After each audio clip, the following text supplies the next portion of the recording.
প্রিয় দর্শক, banking diploma চ্যানেলে আপনাদের অভিনন্দন। প্রিয় দর্শক, আজকের আলোচনায় আমরা জানব কি কি পরিস্থিতিতে ব্যাংক তার গ্রাহকের হিসাব বন্ধ করতে পারেন। প্রিয় দর্শক, আজকের আলোচনায় আমরা জানব কি কি পরিস্থিতিতে ব্যাংক তার গ্রাহকের হিসাব বন্ধ করতে পারেন।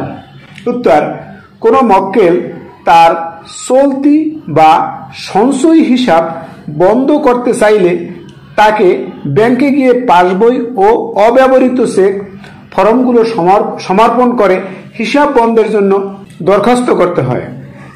ব্যাংক কর্তৃপক্ষ তখন মক্কেলের হিসাব থেকে হিসাব বন্ধ সংক্রান্ত খরচ বাদ দিয়ে জমাকৃত বাকি টাকা মক্কেলকে ফেরত দেয়। টাকা ফেরত দেওয়ার পর ব্যাংকের খতিয়ানে হিসাব গ্রহীতার নাম কেটে দেওয়া হয় এবং তার নামের পাশে হিসাব বন্ধ কথাটি লিখে রাখা হয়।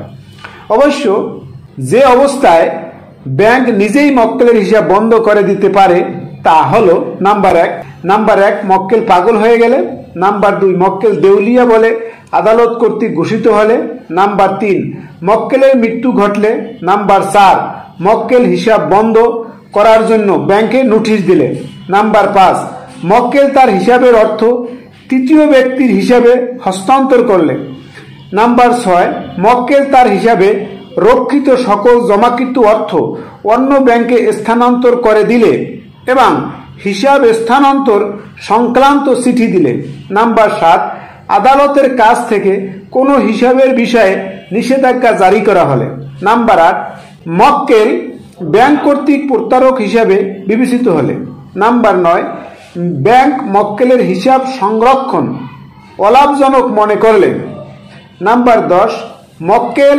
অব্যবসায়ী সুলভ ব্যবহার করলে। প্রিয় দর্শক, এতক্ষণ শুনলাম যে ব্যাংক গ্রাহকের কোন কোন সময় তার গ্রাহকের হিসাব বন্ধ করতে পারেন। প্রিয় দর্শক, আমরা ব্যাংকিং এবং হজ সংক্রান্ত বিভিন্ন বিষয়গুলো আমাদের চ্যানেলে আপলোড দিয়ে থাকি। তাই আপনি যদি আমাদের চ্যানেলে নতুন হয়ে থাকেন তাহলে অনুগ্রহপূর্বক আমাদের চ্যানেলটি সাবস্ক্রাইব করুন ও আমাদের ভিডিওগুলো লাইক, শেয়ার ও কমেন্ট দিয়ে আমাদের পাশেই থাকুন। এতক্ষণ ভিডিওটি দেখার জন্য আপনাদের সকলকে ধন্যবাদ।